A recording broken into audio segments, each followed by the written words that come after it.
Good morning, student. Myself, Sandeep Das. I'm your computer teacher. Today, we will discuss another topic of this chapter, whose topic is network topology.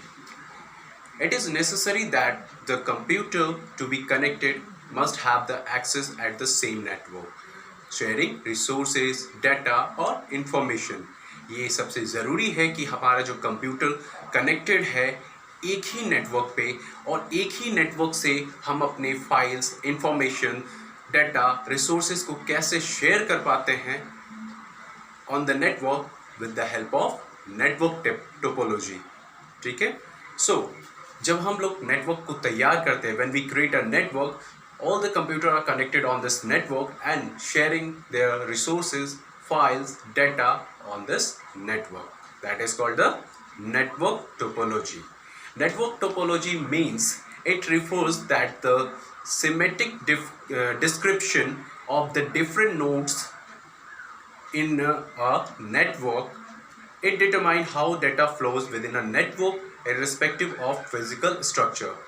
Network topology कहने का मतलब है कि कैसे हर एक nodes के description के बारे में हमें वो नेटवर्क के थ्रू मिलती है और इस नेटवर्क टोपोलॉजी के ज़रिए हम लोग किसी भी सिस्टम, किसी भी नोड्स पे हम अपने डेटा को आसान तरीके से फ्लो करवा सकते हैं, यानी भेज सकते हैं, सेंड कर सकते हैं और रिसीव कर सकते हैं किसी के डेटा को, इंफॉर्मेशन को और रिसोर्सेज को. That is the network topology.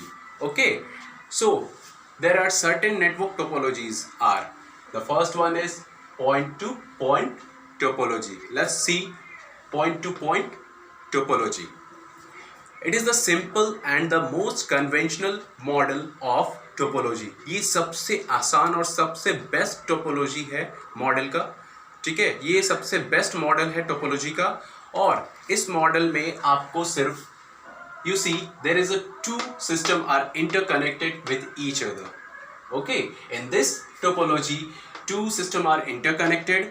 Okay, and we can share our data information to that computer and this computer shared from this computer. So these are the two computers are interconnected in this topology. It is a simple and easy to connect two computer in this topology.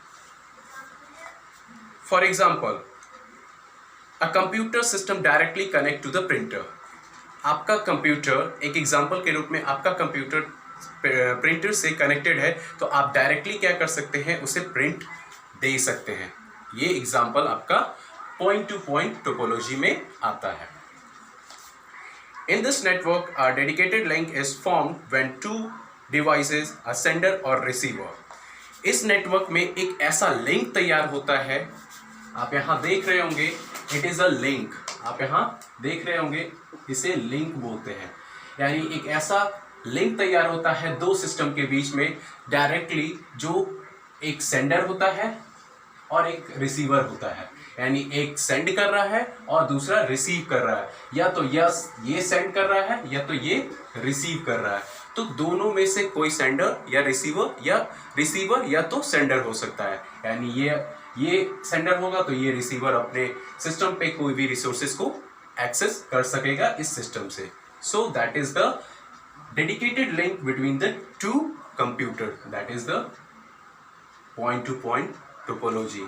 इस topology में हम लोग दो system को interconnected करते हैं और एक डेडिकेटेड लिंक तैयार होती है जिसके कारण हम अपने डेटा और इंफॉर्मेशन को शेयर कर पाते हैं. It is a faster and more reliable for their direct connection between the devices. ये सबसे फास्ट और एक बेहतर विकल्प है जो दो सिस्टम के बीच में हमें इंफॉर्मेशन और डाटा को शेयर करने में और भी आसान होता है. So this is the point two point topology. This network can be used for small areas. This network only created in the small areas, within a room, within an office, only in a small area. So that is the point-to-point topology. Okay.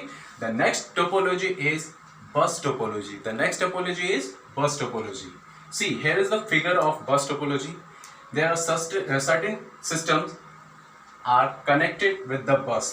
This is the device and it connected all the devices, all the computer in this devices. Okay, see, this is the picture of the bus topology. In this type of topology, all the devices are connected to a linear cable called bus or trunk. यानी इस topology में हर एक device आप जो देख रहे हैं सभी कनेक्टेड है एक बस केबल से. ठीक है, एक बस केबल से एक ऐसा डिवाइस जो सभी कंप्यूटर को कनेक्ट कर करके रखा हुआ है. तो इस बस टोपोलॉजी में आप एक सीरियल केबल देख रहे हैं. ठीक है, उसमें सारे कंप्यूटर एक ही बस के थ्रू कनेक्टेड है. The bus act as a backbone of this network. ये बस अगर इस टोपोलॉजी में ना रहे तो आपका सिस्टम काम नहीं करेगा, और ये इस टोपोलॉजी का बैकबोन माना गया है. यानी इसे बैकबोन यानी इसे रीढ़ की हड्डी मानी गई है. अगर ये बस नहीं रहे तो आपका कोई सिस्टम वो नहीं करेगा. This topology is the simple way to connect multiple user. ये बस आप जो देख रहे हैं, इस बस के जरिए मल्टीपल यूजर को कनेक्ट किया जा सकता है. ठीक है, यानी मल्टीपल यूजर, आप जितने भी आपके जो यूजर्स होंगे कंप्यूटर पे, उसको एक बार में इसे कनेक्ट कर सकते हैं विद द हेल्प ऑफ बस. It uses Ethernet for connection. Means ये जो बस केबल आप जो देख रहे हैं, इसमें ईथरनेट का कनेक्शन यूज होता है. मीन्स ये आपको certain information, certain net provide करती है जो ईथरनेट के जरिए आपको मिलती है, और ये ईथरनेट कनेक्शन इन सभी सिस्टम, सभी नोड्स में जाकर के पहुंचती है. This network is easy and inexpensive to implement for small network. ये आपको और भी आसान तरीके से इसे तैयार की जा सकती है. इस नेटवर्क को, इस टोपोलॉजी को आपको इसके लिए ज़्यादा एक्सपेंसेस करने की ज़रूरत नहीं होती है. You not expense so much cost on this network topology. Okay, you just buy a simple cable, bus cable, and you connect all the system in this, and you create this topology in a small, you just create this type of topology in a small area. Okay, the advantage of this network is that if one computer breakdown does not affect the other system over the network. अगर इसमें एक ही इसकी खूबी है, इसकी खासियत है कि अगर एक सिस्टम फेल हो गया तो बाकी सिस्टम इसे अफेक्ट नहीं पहुंचेगा. यानी एक सिस्टम अगर इफेक्ट पड़ता है तो बाकी सिस्टम को इफेक्ट नहीं पहुंचेगा. So that is called the bus topology. This is the bus topology. Okay.